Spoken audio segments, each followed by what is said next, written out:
اس video میں ہم دنیا کے 2 انبیلیویبل سٹنٹس کے بارے میں بات کریں گے۔ چلیے ویڈیو سٹارٹ کرتے ہیں۔ ویڈیو کو لائک کریں، چینل کو سبسکرائب کریں، ساتھ میں نوٹیفیکیشن بیل کو بھی آن کریں تاکہ آپ کو ہماری ہر آنے والی ویڈیو کا نوٹیفیکیشن ملے۔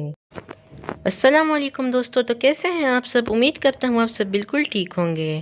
Number 1، Travis Pastrana freestyle motocross اور ریلی ریسنگ کی افسانوی شخصیت ہے۔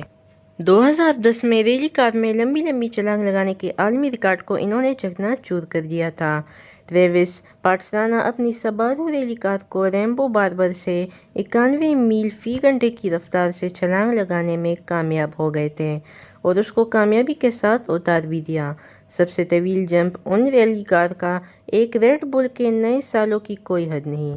سیریز کی تازہ ترین تھی۔ ریلی کار میں سب سے لمبی چھلانگ لگانے کا پچھلا گینیس ورلڈ ریکارڈ 2006 میں کین بلیک نے 171 فٹ کا کیا تھا۔ یہ واقعی بہت ہی ایک انبیلیویبل سٹنٹ انہوں نے پرفارم کیا تھا، جس کے لیے ان کو کریڈٹ ملنا چاہیے۔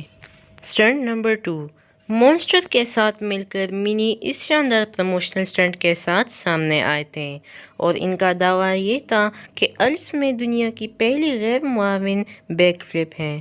گوریلین چیجریٹ سٹنٹ مین موڈیفائڈ جان کوپر ورکس منی کو 8 میٹر کی ریمپ سے اتارنے کے لیے مکمل 360 بیک فلپ انجام دینے اور برف پوش ریمپ پر چاروں پہیوں سے کامیابی کے ساتھ اترنے میں کامیاب ہو گئے۔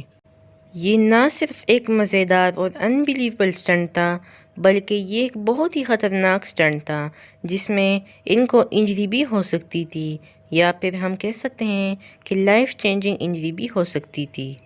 دوستو، ہماری آج کی ویڈیو یہیں تک تھی۔ امید کرتا ہوں آپ کو یہ ویڈیو پسند آئی ہوگی۔ ویڈیو پسند آئے تو ویڈیو کو لائک کریں اور چینل کو سبسکرائب کریں۔ ملتے ہیں نیکسٹ ویڈیو میں، تب تک کے لیے خدا حافظ۔